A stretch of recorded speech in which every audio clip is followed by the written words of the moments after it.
sikreto ninyong magkakapatid. Ano? Bakit?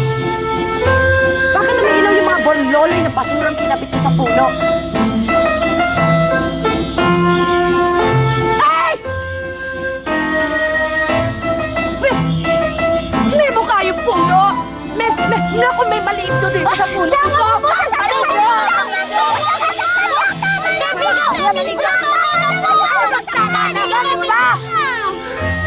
Ano? Siya po rin! Sige ng laruan ko! Pati po yung bestidang inagaw niyo! Opo. Ano? Siya nagbigay? Kaibigan nyo? Eh, mga baliw pala kayo eh. Ako, ayoko nang may kasamang baliw sa bahay ko. Kaya mabuti pa ikaw, alika na. Dadaling kita doon sa ospital ng mga baliw. Ito yung kapatid ko! Sabi mo niyo siya!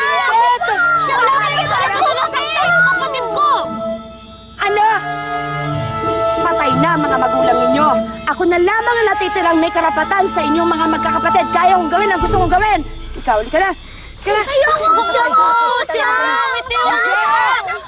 Sige na! Biniwan mo siya. Nagsasabi siya ng totoo. Ay! Hipunita nagsasalita. Huwag mong saksakin ang mga bata. Sa akin nilagay ng mga kahapila. Ha? Totoo? O, sige nga. Bigyan mo ako ng 100 piso. Kayo na, ha? Ah, no. O, ano? 100, no? Asan?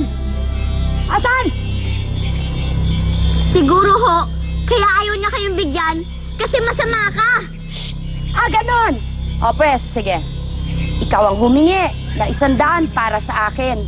Pag hindi yan binigay, bahala ka, ikaw pipingutin ko, ha? Ha? Ano? 100! Ihingi mo ako, dali! Kaibigan Puno, pwede mo po ba kami bigyan ng 100 piso?